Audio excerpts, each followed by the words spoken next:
subscribe and click the notification bell, and I will exorcise your demons.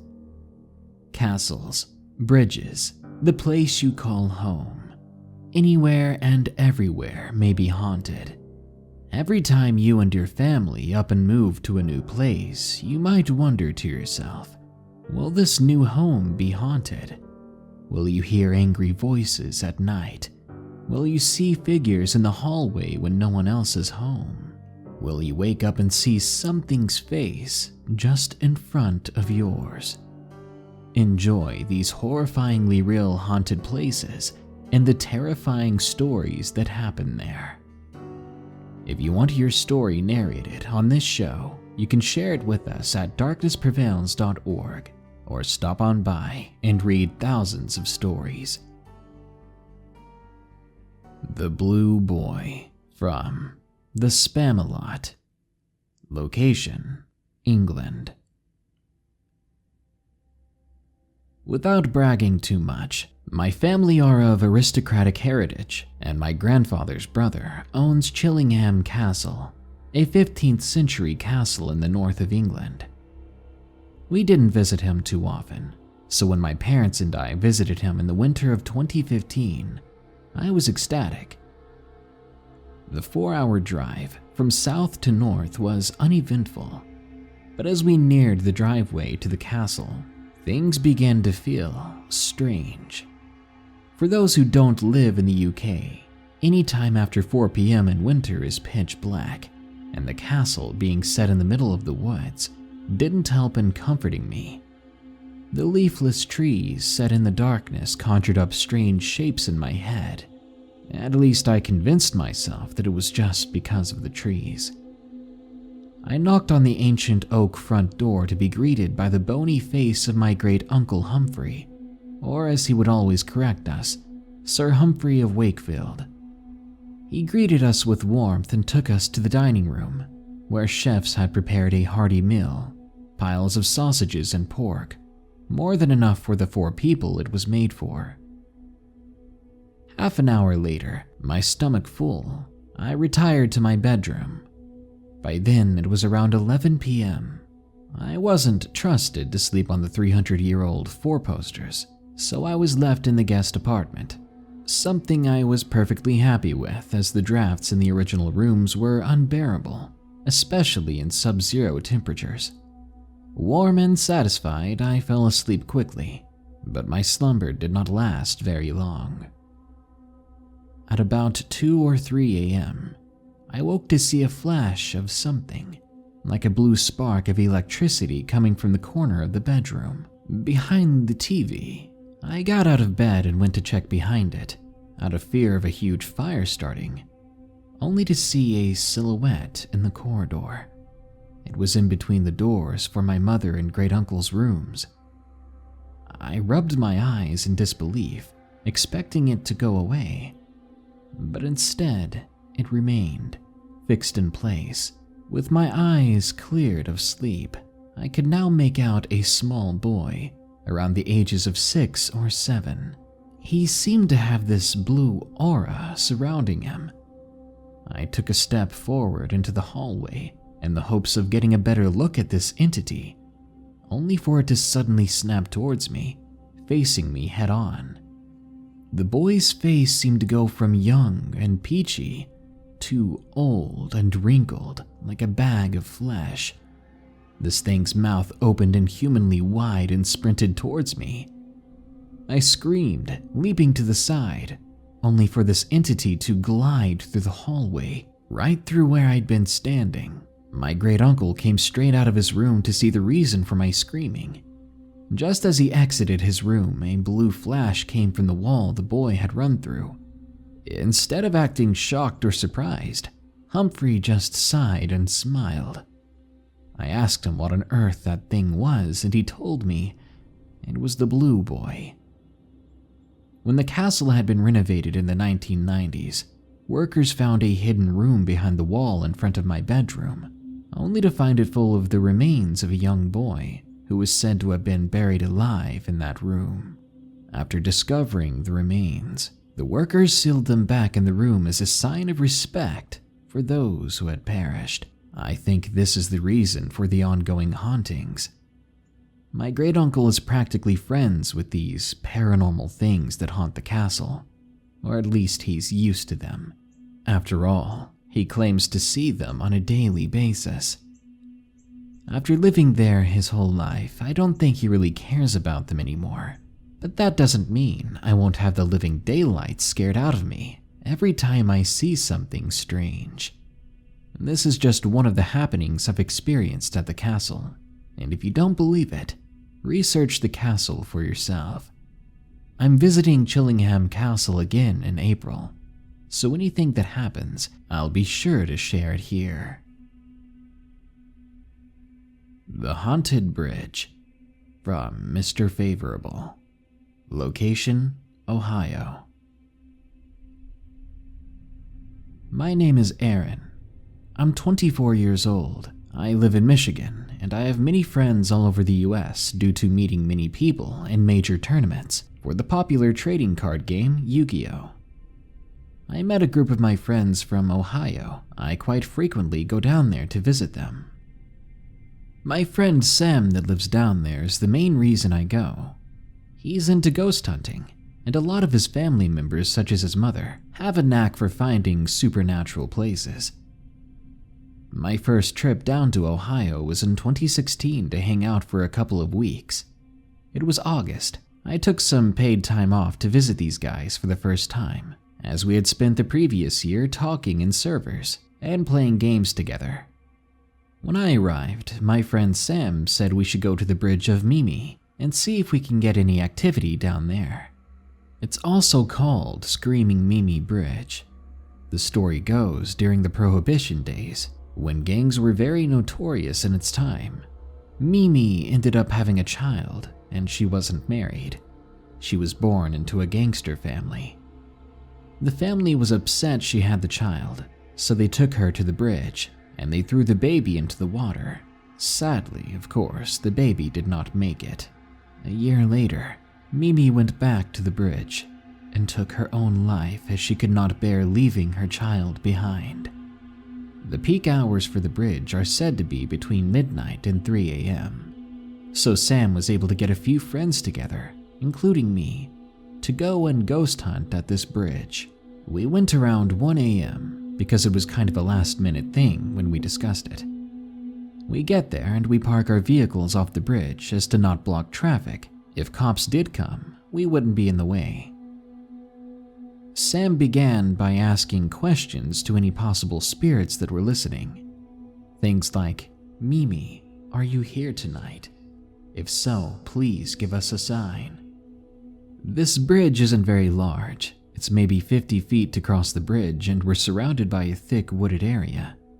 If you wanted to jump off the bridge into the river, you could, but I wouldn't recommend it due to the water level being very low, and you might hurt yourself, especially if you land on the rocks below. We all waited in silence after Sam asked his questions. There didn't seem to be a reply.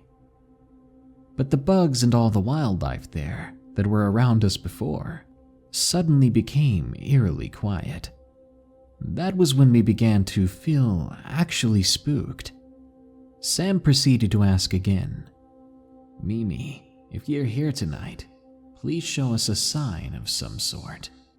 That's when we heard what sounded like small pebbles underneath the bridge being tossed into the water, and then against the wall underneath the bridge. We all froze and looked around at each other, asking if any of us were messing with each other. Everyone shook their heads. They weren't. We all hand-checked each other and nobody had pebbles of any sort. All we had with us were smartphones. Turning on the flashlights of said smartphones, we looked down at the water below us where the mouth of the bridge was. We could all see underneath the bridge where the broken concrete slabs were, and we all decided that we should scale down about 10 feet and look under the bridge. We all began to climb down. We were soon under the bridge, and it was just more broken concrete slabs, and the water under the bridge was nearly non-existent. We all began to question how we had been hearing the pebble sounds earlier, It had sounded like it was coming directly below us. Puzzled, Sam said that he could feel that she's here, that she's too afraid to show herself. So Sam asked Mimi for another sign. We listened quietly, looking around and waiting to hear more pebbles, but there was nothing to be heard. But that's when we did hear one of our friends gasp, and they said that they saw a white outline of a young woman wearing a white dress with brown hair in the water. We all looked from the mouth of the tunnel into the part of the river that turned more into a pond, and there I even saw for myself what I assume was Mimi. She was on a bank of the shore, just standing there. I gasped in disbelief. All in a moment, she suddenly vanished. We all proceeded to go back up on the bridge. It was quite the experience for my first time actually ghost hunting, and over the last 2 years, whenever I go back down to Ohio, we go there to ghost hunt to see if we can find more paranormal activity. Sure enough, I went back down in October of 2017 for a Halloween party to catch up with old friends and have a good time. I made the suggestion to Sam that we should go to see Screaming Mimi again, and of course Sam agreed. He loves Halloween, he loves ghost hunting, and he loves getting creeped out. We got a group of about 6 or 7 people together, and we left. We arrived at about 2 a.m., then we parked our car off the bridge so we weren't in the way, just in case other vehicles came through, just like last time. Sam asked the questions again, requesting for signs from Mimi. Much like the last time when I went there, the woods around us began to become creepily quiet, and like clockwork, we heard the sounds of pebbles being thrown under the bridge. It was just like the year before. But this time, Sam was not satisfied with just that. We asked Mimi to do something more powerful, so we knew that we could feel her presence. I think we were getting greedy. A few moments went by, and then we were met with a very new sound. The cries of a child, an infant actually. We stood there in shock, and we all began to ask one another if we were hearing that. Everyone had these horrified looks on their faces. Then the sounds of the pebbles splashing in the water began to be more noticeable.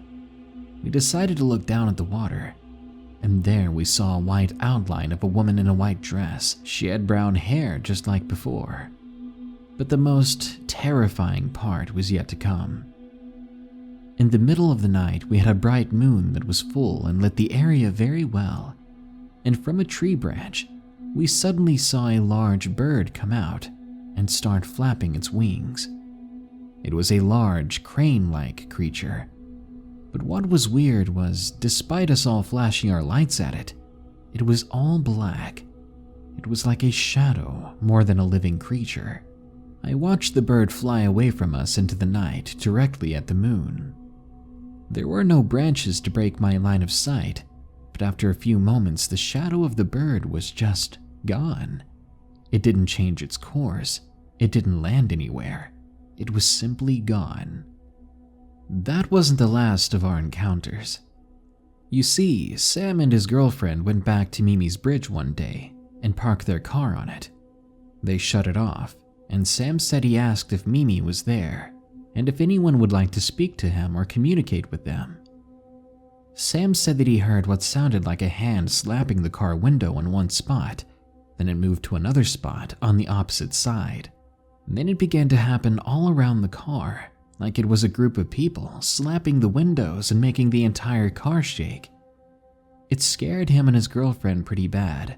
They basically just held each other until it all stopped, and they drove home quickly. Beware the haunted bridge in Ohio. Screaming Mimi Bridge. If you ever pass through it or by it, you might just see Mimi herself. What are you? Face in the window. From Michael M. Location: Ayrshire, Scotland. I'm actually an agnostic when it comes to ghosts, but if I hadn't experienced what I'm about to tell you, then I'd probably be a fully blown skeptic. Sitting on the Scottish coastline in Troon, Ayrshire, is a 19th century villa called Crosby Towers, beautifully crafted and in the Italianate style. It is well known in the local area, and you can find pictures of it online, both in its current and former state. Even when it degenerated into a derelict and poorly maintained building, the mansion still looked quite elegant and scary. When we ventured inside on a calm evening in May 2012, it really was your proverbial haunted house. Dusty floors, wooden panels, boarded up windows, a broken down elevator, a creepy dentist chair, and a spiral staircase leading up to a square tower. There was debris everywhere, old chairs and furniture, and the air was rather heavy and musty. It smelled like an old library. My friends were just approaching the foot of the staircase when a loud crashing bang sounded from the top.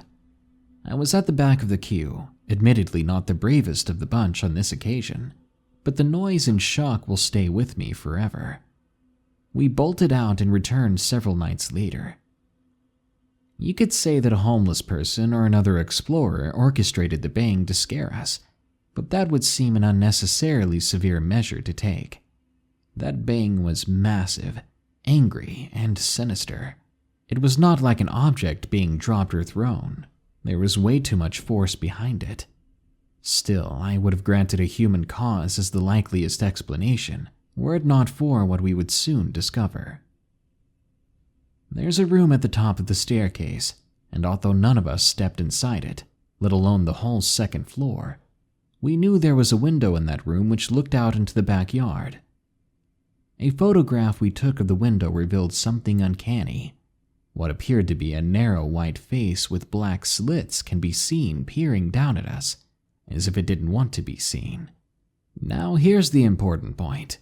This face, or whatever it is, didn't appear in other photos of that same window, which were taken on the same night, meaning the thing was literally there, and then it wasn't.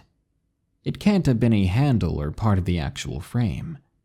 When we reconsider the bang and add the photo into the equation, putting 2 and 2 together, it becomes pretty clear that the bang was caused by something in that room, which did not want us coming upstairs. As for the history behind the house, I've done my research. People have perished there.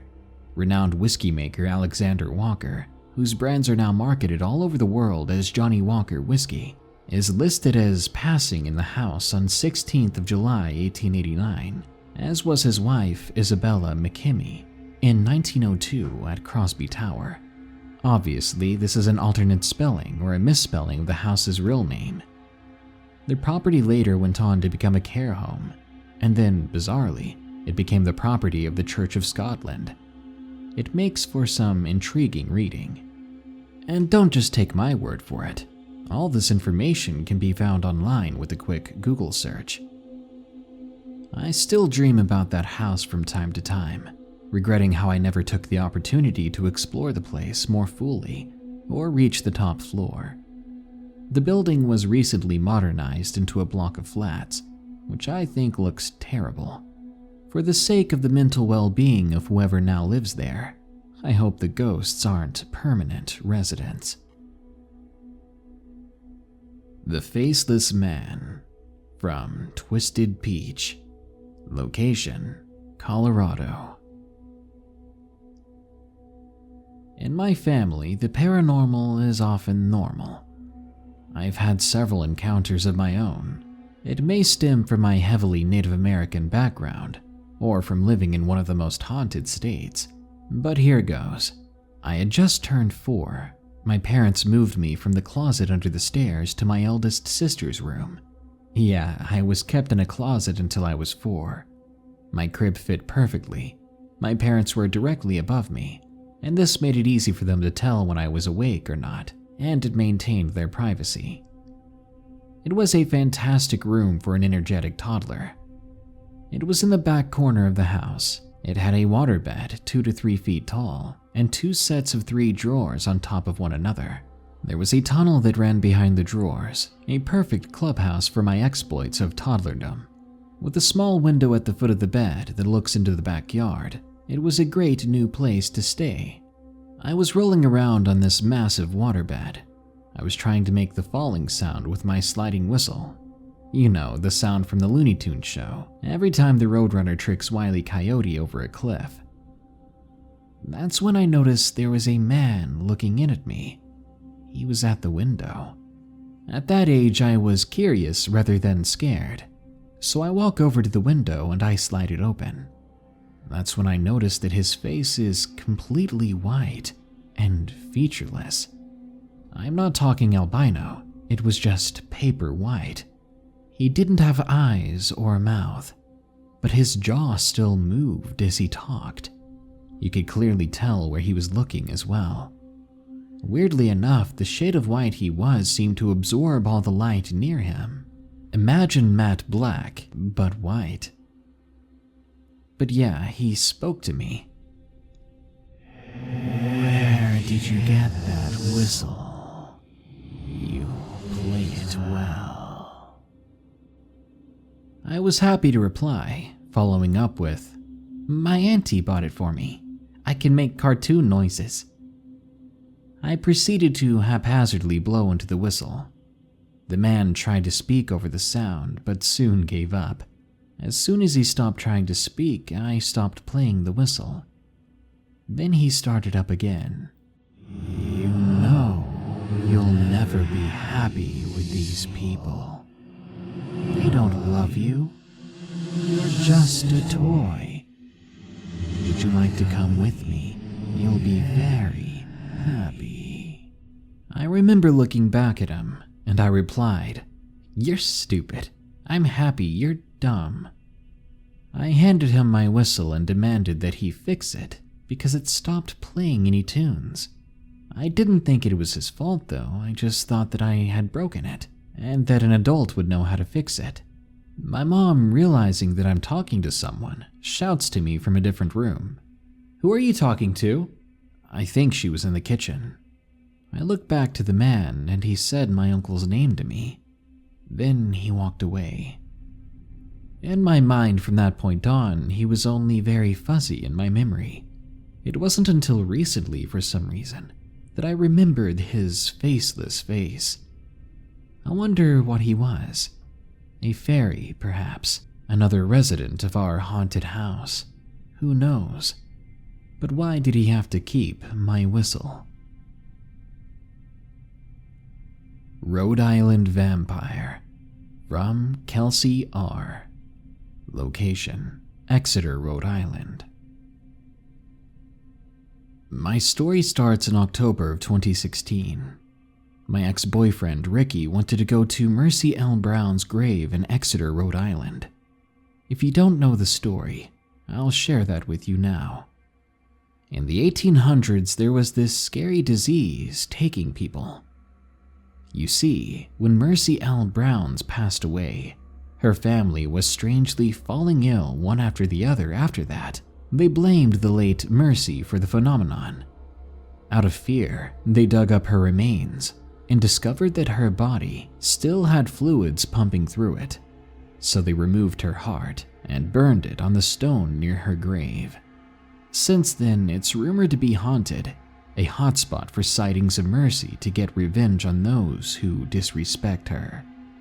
Now that brings us to my story. I've been fascinated by the paranormal and history since I was 9. When I turned 18 and with a new license, I was ready to go. Ricky had been there a lot of times and knew exactly where to take me. Mind you, I was a bit of a scaredy cat when it came to things like this. I won't sleep alone without a light on and some kind of background noise, with my door shut and locked. Something I've always done since I can remember. So we were driving into the cemetery. It was 2 a.m. I shut off my headlights and drove in further slowly. Ricky then says, "Stop right here.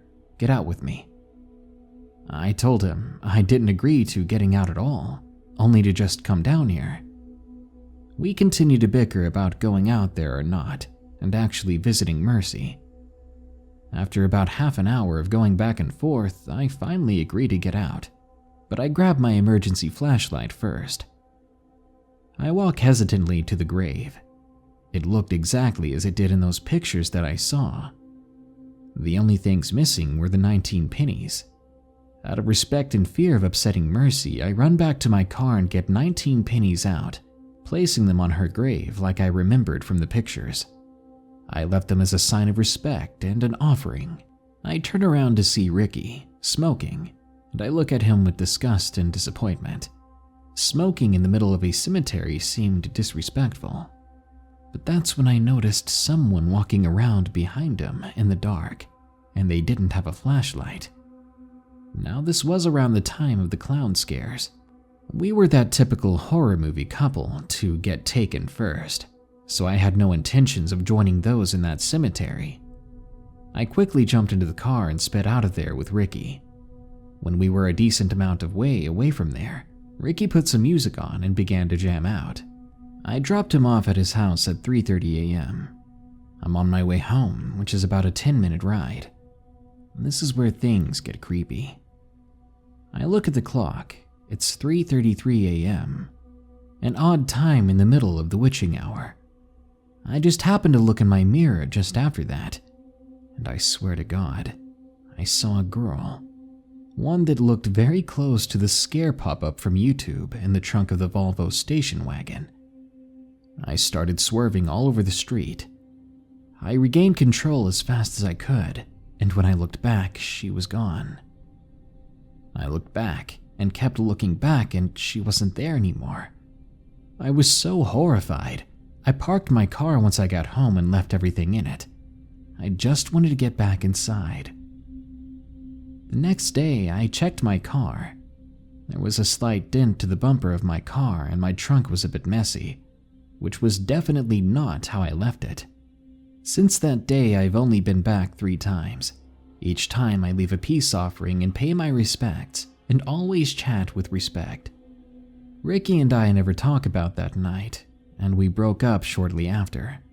We're still good friends, but we both never suggest going back there for adventure. Haunted Jefferson County. From NightAndCaves. Location, Missouri.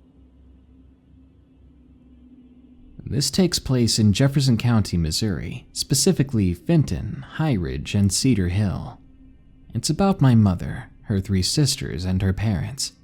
They ended up living around some Indian burial mounds, which are said to be the resting places of important Indian leaders. Anyway, before they ever tried to build their own place, my mother, her 3 sisters, and her parents lived in a small apartment, as they would call it, in the middle of the woods. It was a very calm area. Not many lived out there, and it was just what my grandparents wanted.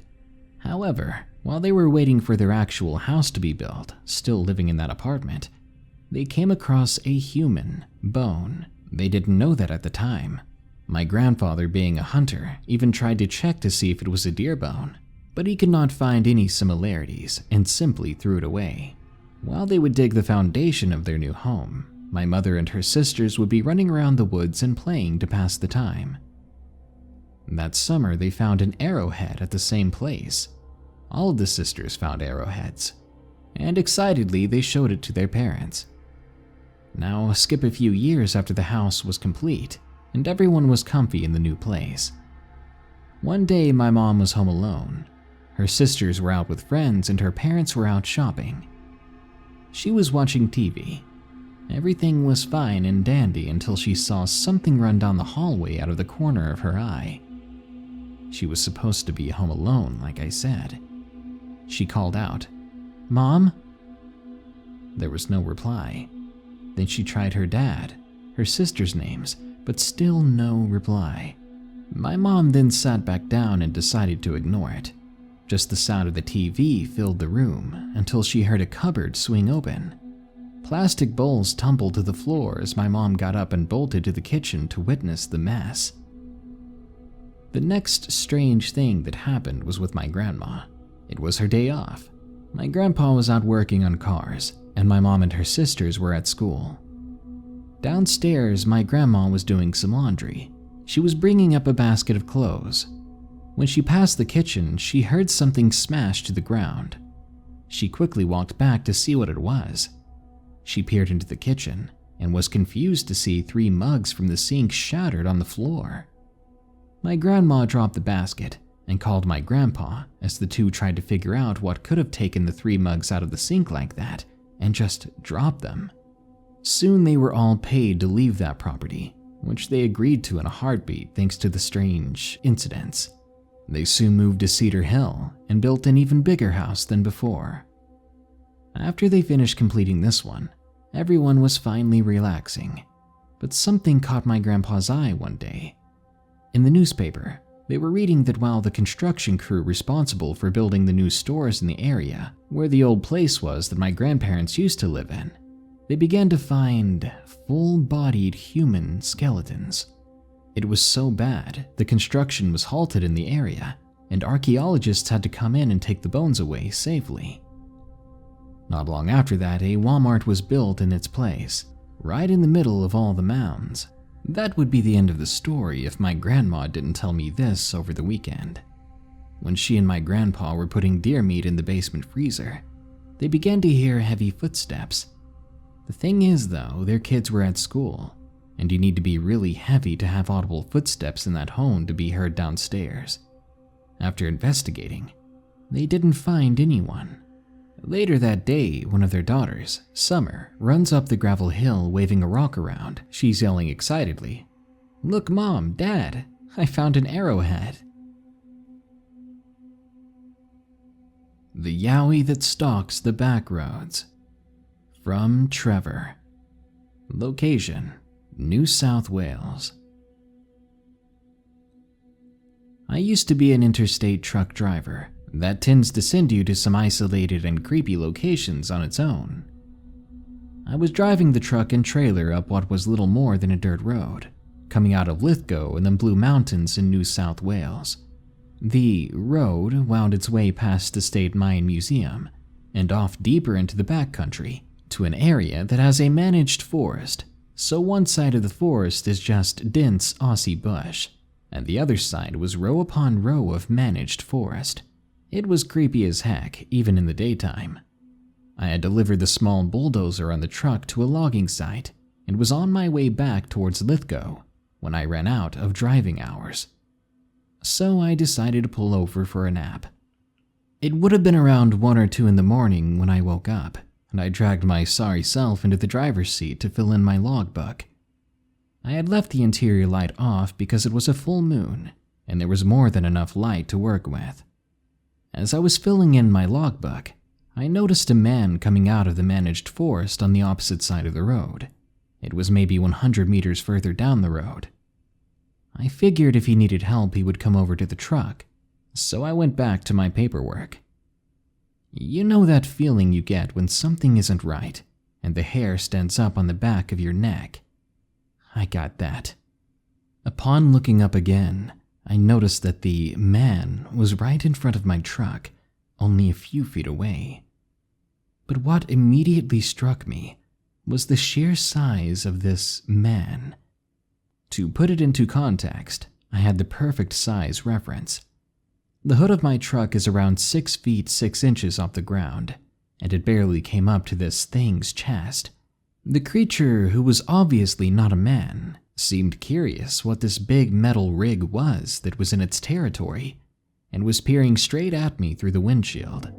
I felt one of those fight-or-flight instincts, and instead of sitting still, I slammed the starter button and hit every light the truck had, high beams, spotlights, everything.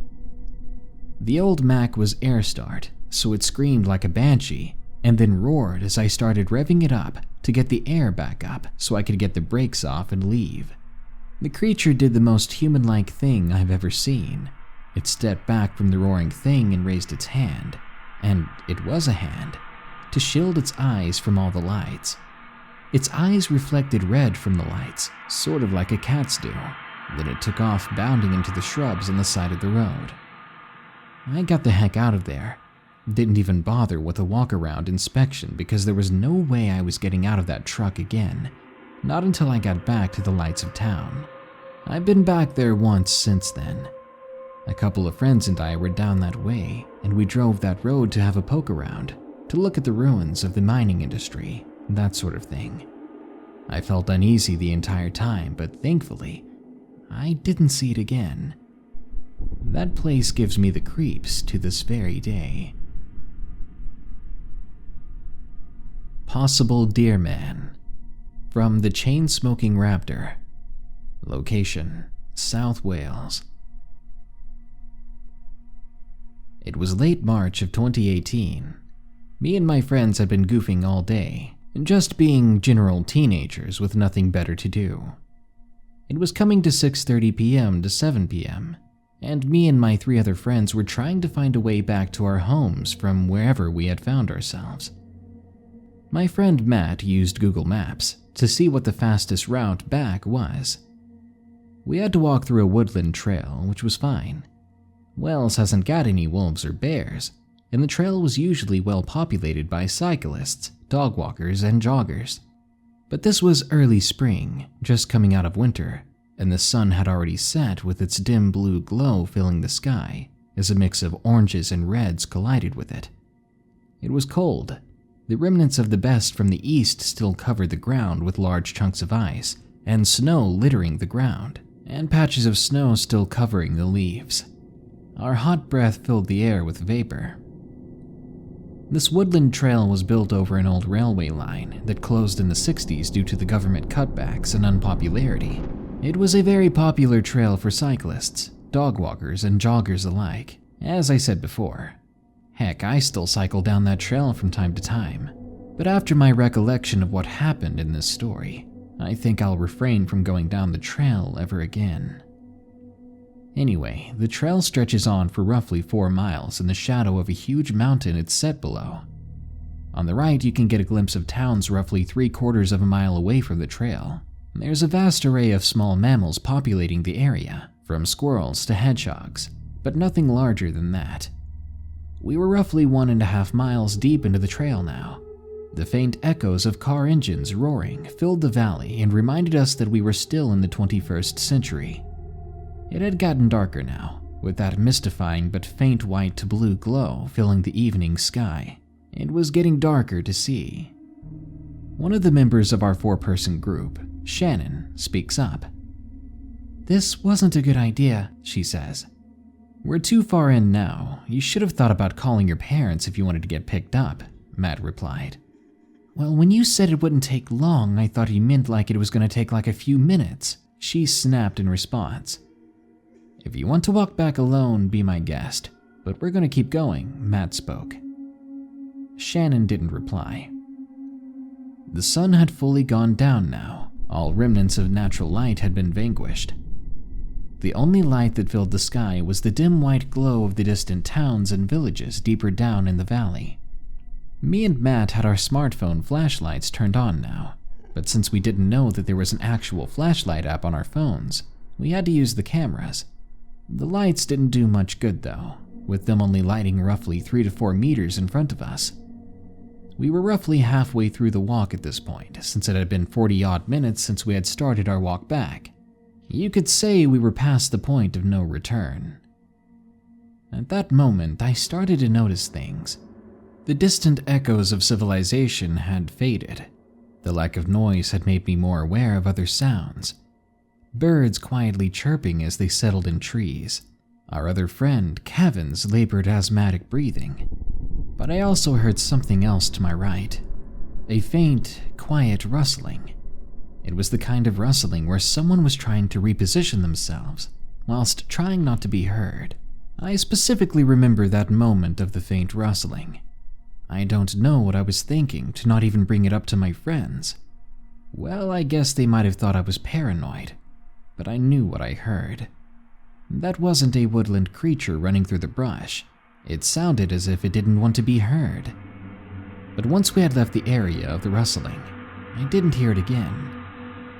It was merely a couple of minutes later when all 4 of us pointed our heads to the left, when we heard it.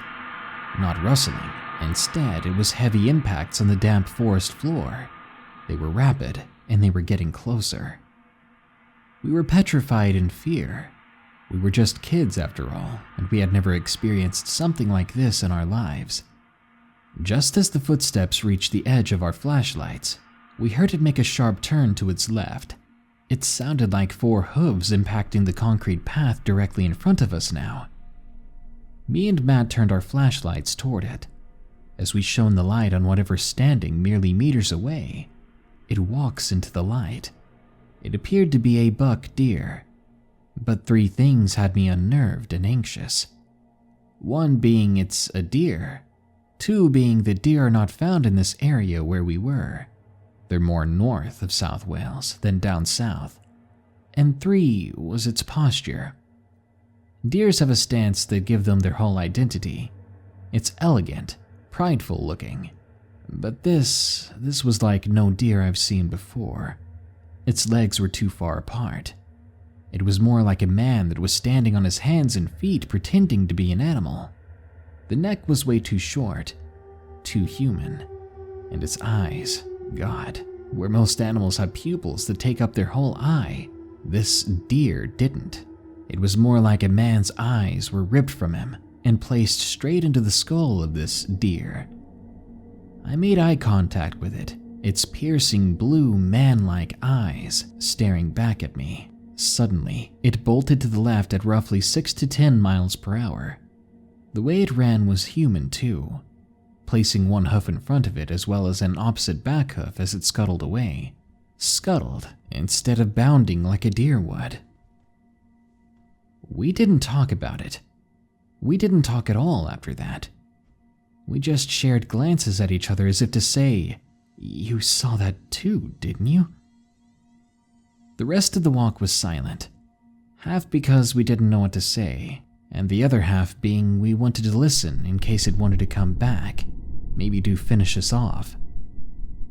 It took another 40 minutes of silent walking and sudden aims of our flashlights in the dark forest, but as soon as we caught glimpses of the warm orange glow of a housing estate's streetlights, we made a mad dash to get back to civilization and safety. We didn't talk to each other for months. We barely even shared glances. We couldn't tell people what we saw because it was literally too unbelievable. Kevin tried to speak up about it once, but he was just put down and dismissed by everyone he knew, besides us.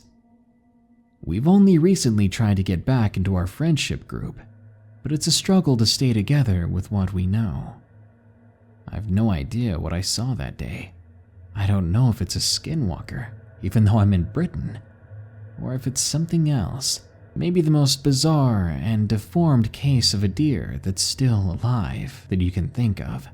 Or heck, maybe it's someone way too immersed in a furry persona. I just really don't know. Monster in the Woods, from Andrew. Location unknown. I was 13 years old, living in a medium-sized town close to a forest reserve. My family and I often went walking down those trails. They curve up and down in every which way, so it's sometimes hard to see ahead. At the time of this story, it was October, but there were still leaves on the trees. One day after school, I came home and put my bag down on the ground. I went to the kitchen, which overlooks the backyard. In the backyard, there was some creature the size of a grown man on the ground, about 10 feet away from me. Even though it was still moderately bright outside, the thing was pitch black. It was like a shadow peeled itself off the ground and had crouched down. All my breath was taken from my lungs, and I just stood there. Eventually, it looked at me, and it froze too, black eyes drilling into my soul. Then it stood up and revealed its legs.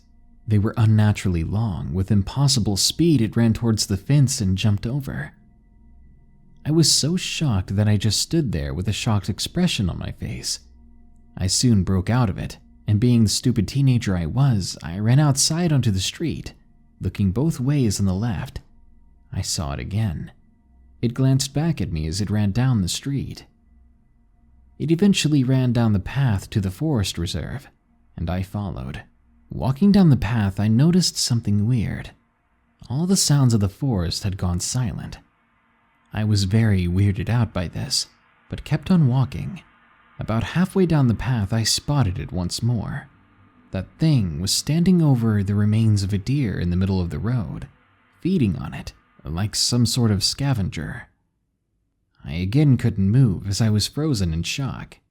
Then it looked over and spotted me and let out the loudest, most ear-splitting screech I'd ever heard. Then it began to run towards me. I was now filled with regret as I began to run back.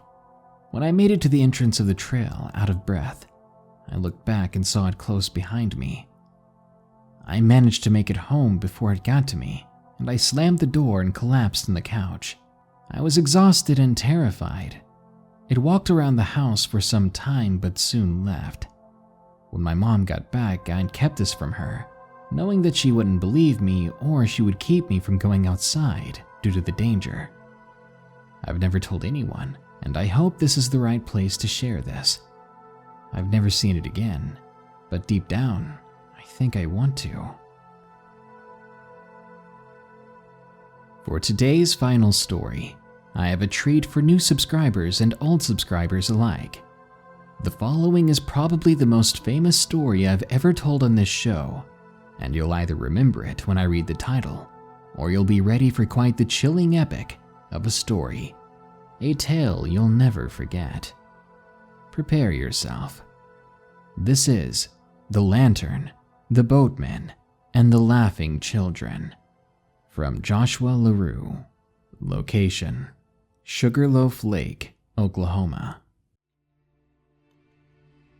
I am a 32-year-old man, yet it is broad daylight as I write this, because what I'm about to share haunts me to this day, to the point that merely thinking about it, or in this case typing this memory, is enough to send chills down my body and make me feel like a terrified child. I have only told this story to a handful of people over the last 10 years because of how terrifying an experience it was for me, but I feel like it can be therapeutic to get it off my chest and share it with others. Maybe others have had a similar experience. To tell this story and to give it justice, I have to tell you of an experience that happened 3 years before the terrifying encounter this post is about. Buckle up, this will be a long one, but definitely not boring.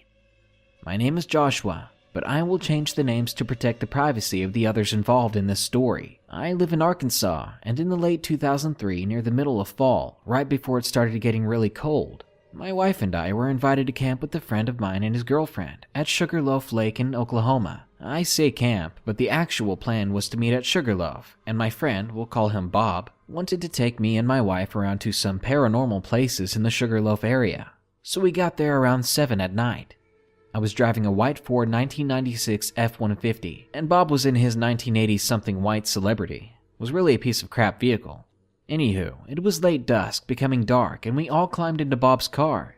He took us around the area, first to an old abandoned house, but other than some raccoons rustling around, it was a 2-hour waste of time. Then he took us to a graveyard that was supposed to be haunted. Again, it was a bust. Then we went to an old church that was run down and supposed to be haunted as well. Once again, yawn. At this point, it was getting close to midnight, and my wife and I were getting pretty bored. I spoke up to Bob saying, "Man, this really hasn't been that freaky of a night." And that's when Bob smiled, saying he was saving the best for last. He handed me a Polaroid picture of a hillside covered in trees and daylight. I asked him what it was, and he asked me if I saw a house or any type of light pole or anything in that picture.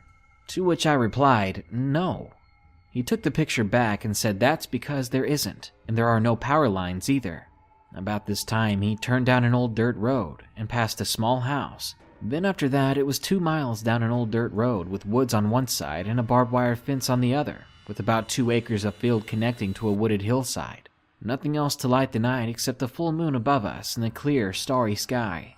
After what seemed like forever, he stopped the car and told us all to get out. We did as he asked. He walked us to the side of the car where the fence, field, and wooded hillside were. He looked at his cell phone, which his phone and mine had no signal. This was 2003 and this area had no cell towers. But he looked at his phone and said it was 11:57 and told us all to watch the middle of the hillside. Even at complete dark, I could tell this was the same field and hillside from the picture. 2 minutes go by and nothing has changed. Then at exactly midnight, a small light flickers on in the middle of the hillside. A chill runs down my spine as the four of us watch this small light, which to me looked like an old kerosene lantern, beginning to move, sway back and forth. We sat down and watched in complete silence for what seemed like several minutes, when I finally spoke up and asked what the story behind this was.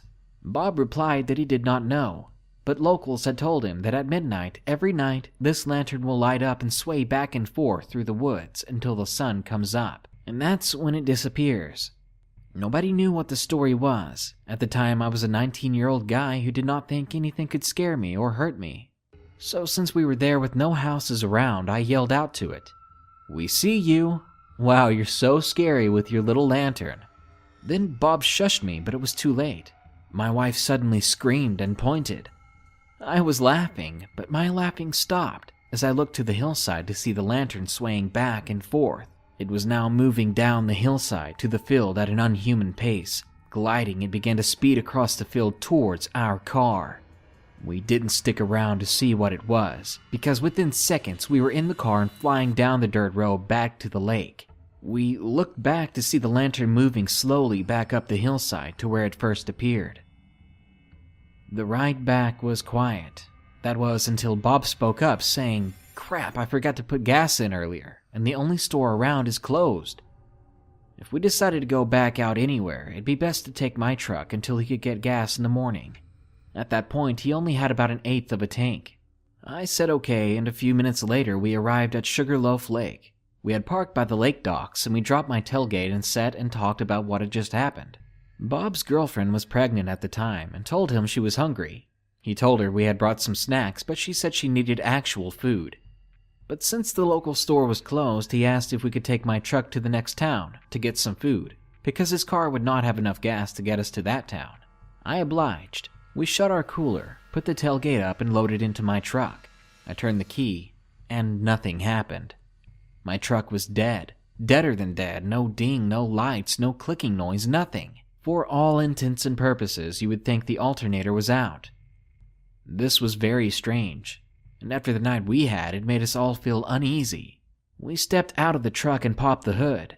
We pulled Bob's car around to the front and attempted to jump my truck with his car. And this is where it gets even weirder. As soon as we connect the jumper cables to his battery and to mine, his girlfriend starts his car, and within a second, the cables in between the connectors start to smoke. And in a flash of fire, they burn up within seconds. The cables were nothing more than bits of melted rubber and ash, with only the end clamps still on the batteries. Bob runs and turns off his car, and we take the clamps off the batteries. We look at each other in this eerie moonlight. Now, there are not any light poles around either, and we both get a bad feeling at the exact same time, as we suddenly realize we had been hearing a distant noise in the lake that was getting louder. It sounded like a boat motor. Now, like I said, this was the time of year it was starting to get cold, especially at night. We were bundled up, as it was, and we were standing still on land at night, but somebody was out on a boat, after midnight, when it had to be chilly as all get out with the wind hitting them, and from the sound of this motor it was getting pretty fast, but we didn't see anything.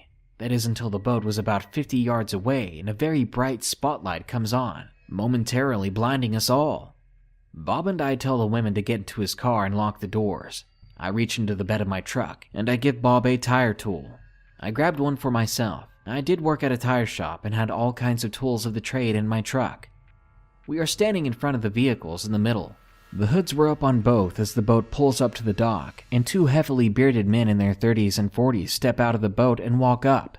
It's hard to give an accurate description as their spotlight was still pointed at us, and it covered the men in an eerie shadow whilst blinding Bob and I. They looked at us and at our vehicles, and one glances in the direction of the car at the women, then back at us. He lets out a small chuckle. "You fellers got some sort of car trouble?" one asks as he lights up a cigarette. "Yeah, but it's nothing we can't handle," I stammer. The guy with the cigarette sniffs the air and looks down between Bob and I's feet and sees the still smoking ashes of what was the jumper cables. "Looks like it was more than your pussy jumper cables can handle. Y'all sure you don't need some help? We got some tools on the boat that I think can fix you guys' problem right up." Then the other man who had chuckled in the beginning says, "Fix 'em right up." I am speechless at this moment, probably with my mouth hanging open. I can't remember as the two men walk back to their boat, and we hear what sounds like chains rattling around as we try to make out what they're doing, but the spotlight is so blinding we can't see. But those chain noises were enough. Bob looked at me, and without saying a word, we both jumped in his car and drove the hell out of there. For the next few hours, we drove to a populated area of houses, which really wasn't much in this rural area. We were pretty much stuck in this place since we had very little fuel. Yet we all sat in the car mostly quiet, looking around in all directions in near panic, thinking at any time those men could find us. Bob would turn his lights on every now and then, thinking he had seen some movement in the dark. After a while, the women fell asleep, and Bob and I talked about how freaking weird this whole ordeal was. And he laughs at me, saying, "I told you it would be a scary night. I just didn't know it'd be this sort of scary." At this point, the paranormal lantern wasn't even the main thing freaking me out. But the men never showed, and eventually the morning was on its way, and it was about 20 minutes until sunrise, and Bob asked if I wanted to go see the lantern, to see if it really disappears at sunrise. I asked if he was sure he had enough gas, and he said yeah, the local store opens up in about an hour, so we should be fine. I tell him in that case, yeah. We wake up the women and drive back to the hillside. We get there with about 4 minutes left until sunrise. We still see the lantern swaying in the woods. Bob looks over to me and I smile. I do the motion for zipping my lips and we all watch in wonder as right at sunrise, the lantern slowly fades away to nothing. After this, we get back in the car and drive back to the lake, feeling a bit safer now. When we get there, there's no sign of the boat, and the hood of my truck is still up, doors are all locked. On a whim, I tell Bob I'm going to try to start the truck one more time before he drives us somewhere. And I'll be damned, the truck started right up with no hesitation or problem. We all went our separate ways, happy to have seen the sunrise and counting our blessings and swearing to leave the paranormal investigating in this area to others. And swearing that we never wanted to come back to this area and run into those boat people again. However, all things fade with time, even fear and common sense. 3 years later, Bob, who I haven't seen in almost 2 years at that point, calls me up and says he has a proposition for me. He goes on to tell me he has a group of himself and 3 other Wiccans who go out and do seances in haunted places. He asked me if I would be willing to film their sessions in the haunted places. It was for their records and they would pay me well for the service. I am no Wiccan, but I have always loved the paranormal. Even after what I went through at Sugarloaf, I still had an itch to scratch when it came to getting scared and dealing with the paranormal and the unknown. So I told him yes, I would love to film for them, but I had no interest in joining in. I was just okay with watching and just getting to be out there looking into the paranormal once more. So of course my next question was when and where are we going to do this first? When he answered me, I got a terrible gut feeling, and I wished so much that I had trusted my gut and told him I had changed my mind. You remember that lantern light out near Sugarloaf? He asked me as if there was any way I could ever forget. Yeah, I stammered. Why do you ask? I told my group the story and they want to do the ritual there, to see if we can contact that spirit and find out why it's there and what it wants, Bob replied. I don't know, man, I said. Oh, come on, Josh, trust me, you'll be safe. I'm going to pay you $250 just to sit there and film it, he retorted. At the time, I was about to become a father and money was tight because diapers, formula, and the like cost a fortune. Not to mention it was mine and my new wife's first kid, so she had been going crazy spending money on not just the necessities but also buying only the top-of-the-line baby products, like toys, a crib, a playpen, baby monitors, a stroller, car seat, a combination pack and play-changing table, a diaper genie, and designer baby clothes. So because my wife was putting us into the poorhouse, I had to weigh out my fear of the area he wanted to go back to with how important it was I make all the extra money I could. So against my better judgment, I accepted the offer. And a week later, I was in the same beat-down celebrity Bob was driving 3 years before. This time with Bob, 2 guys and a girl that were complete strangers to me. They each dressed very gothic and had these pentagram necklaces or something of the sort. It was 11:50 when we got there, and the 4 of them sat in a tight circle. I was behind them to the right, about 5 feet from the barbed fence that was in front of the field that led to the hillside, and my back was to the hillside and bushes at the fence line. I was filming my friend's circle as they all started chanting something. Again, as I have been typing this entire post, I have been getting knots in my stomach knowing that I was coming to this part of the story. This part haunts my dreams and even my waking hours to this day. I'm going to do my best for you to describe how the following events unfolded, though I know mere words cannot do justice to the pure terror that ensued or how horribly horrific the events sounded and were. So when reading or listening to this, turn your imagination all the way up and believe me when I say, up to this point in my life, I was interested in the paranormal. It was a fun hobby to go out ghost hunting or getting myself spooked or whatever. But after this night, I never looked at the paranormal as fun or interesting anymore. I show it respect and stay as far away from it as possible. And as much as I dread it, I will now finish telling this story. As his group is chanting, Bob lights up this huge candle in the middle of them and opens some sort of book. It's not like a scary antique spell book or anything, it looks like a newer hardcover. Anyway, he starts reciting words from it. Then he looks at his phone and tells his group to be quiet and to look at the hill. I turn the camera and at midnight on the dot, the lantern appears. One member of Bob's group blurts out, "Cool." I roll my eyes since the way these people were dressed and the way they carried themselves, the word cool did not seem to fit in their vocabulary. Then Bob says to his group to join hands as they attempt to communicate with this spirit. I hesitantly turn my back to the light, and I continue to film the group as they began again chanting, and Bob reads from the book. Then they start asking questions and hope that the spirit will respond. About this time, a wind picks up and Bob's candle goes out. He tells everyone to hold on and tells me, "Cut the camera for a minute." I oblige and stop recording, and I watch as Bob tries his lighter and 2 lighters from the group, but none of the lighters are working. I'm sitting down watching the group when I start hearing a rustling behind me. I jump up, leaving the camera on the ground, and I spun around. Bob and his group are preoccupied with the candle and lighter problem, and as I spin around, I am blinded by the brightest light I've ever seen. What I believe was the lantern up close and personal. But as quick as it appears, the light is gone, and the lantern is nowhere to be seen. If it really was the lantern that blinded me, it had moved from the hillside across the field and right behind me with me not realizing it within the span of maybe 30 seconds. The thing was fast. I looked around for the lantern on the hillside, and there was nothing there.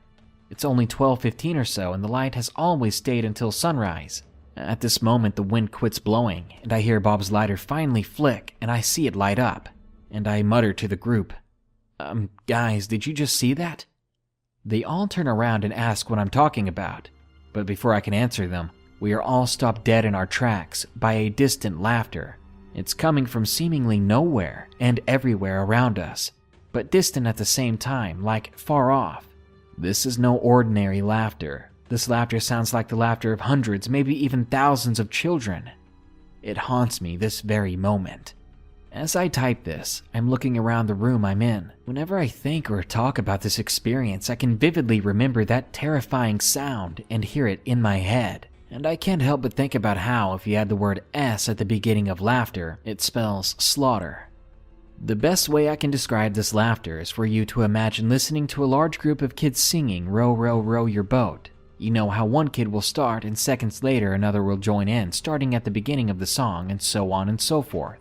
Well, this sounded like I said hundreds or thousands of children laughing, as if one would start laughing and seconds later another would. And that pattern went on in an endless loop. I'm not saying the laughter sounded like the song "Row, row, row your boat." I'm saying they laughed in unison and around, just like kids do when singing that song. It kept going, and the laughter was only getting louder and closer.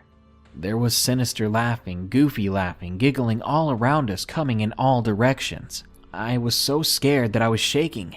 I couldn't run. I was spinning around and around, looking off into the distance. This couldn't be real. This sort of thing does not happen in real life. What the hell was happening? Then I scream at Bob and the group that we need to get the hell out of there. But they are already running for the car, leaving their Wiccan book and candle behind. Without hesitation, I run after them, and I jump in the car just as the laughter is becoming deafening. We haul out of there and drive about a mile up the road, and we pull over as Bob is in no condition now to drive. We are all just freaking out. We all get out, pacing around the car, asking each other if we really just heard what we just heard. I tell Bob that I'm sorry, I left his camera behind. He says he doesn't care and that he's not going back for it. At this point, I got my hands on my knees, panting, trying to catch my breath, as I have never been in my life so terrified. That's when all of our chatter stops, as we once again hear the laughter off in the distance, very quietly at first, but slowly and surely getting closer and louder, until once again it becomes deafening. We jump back in the car and speed away. We drive about 6 miles, and for the first 3 miles we can still hear the laughter in the distance with our windows down a little. We all start to calm down by mile 4 when the laughter can no longer be heard, but we have no intention of pulling over again, and Bob's friend is in the passenger seat with his phone, desperately waiting for a signal to pop up.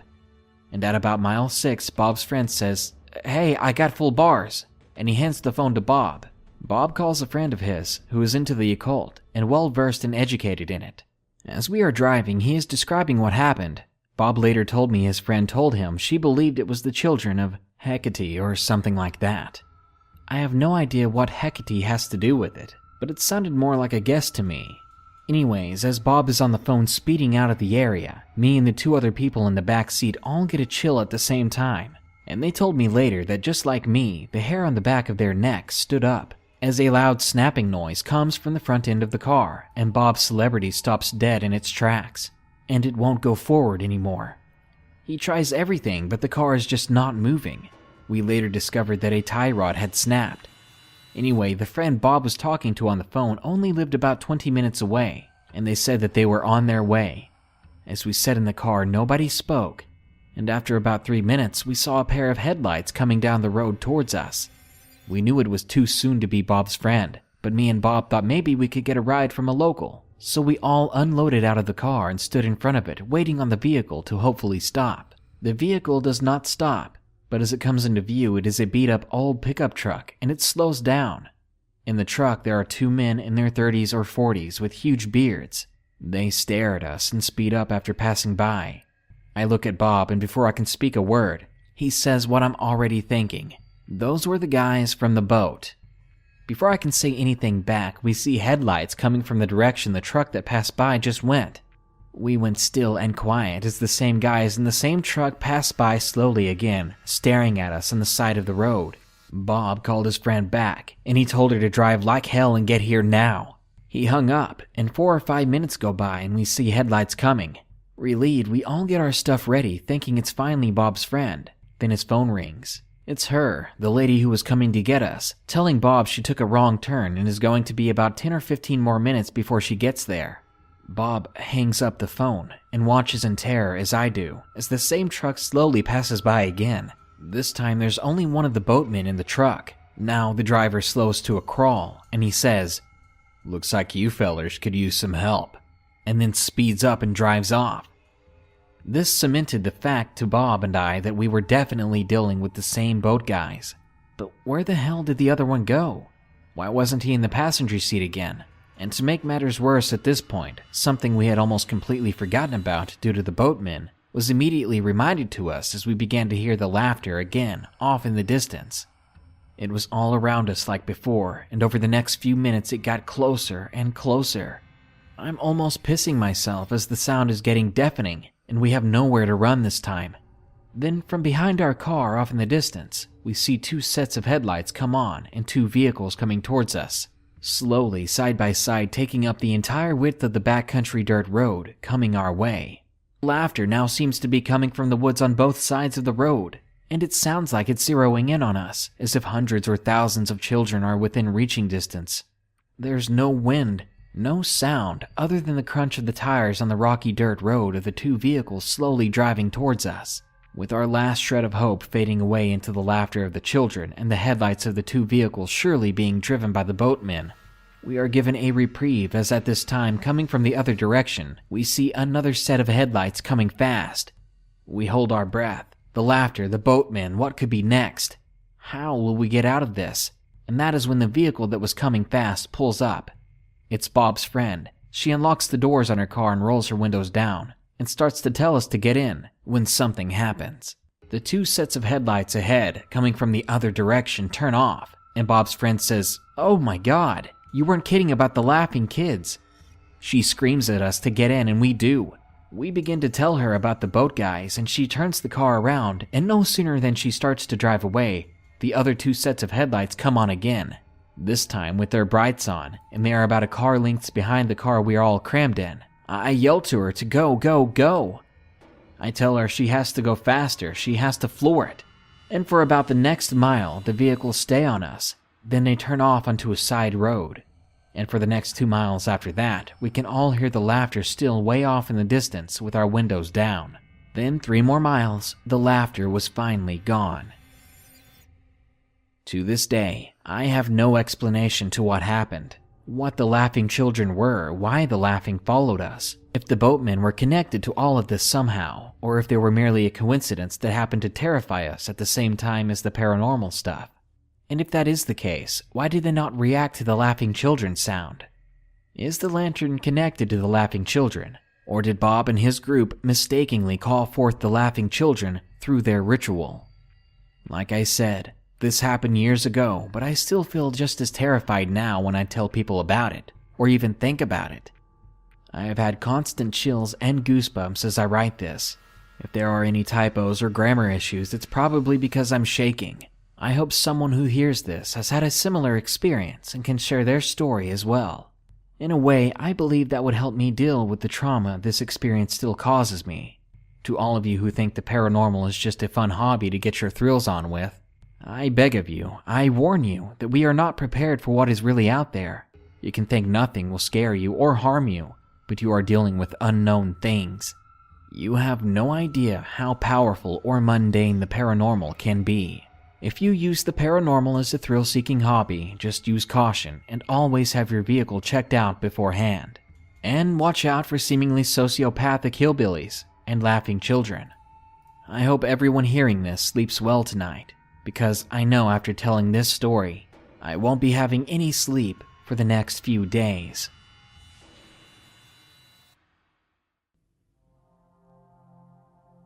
I hope you enjoyed that blast from the past.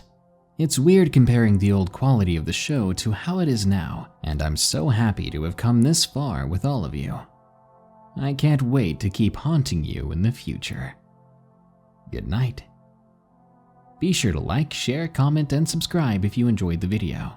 Don't forget, you can send me your scary stories at darknessprevails.org/submit, or stop on by the website to read thousands of other people's true stories. If you want to support the show, you can do so by going to patreon.com/darknessprevails, or browse our merchandise, maybe even buy some, at teespring.com/store/darknessprevails.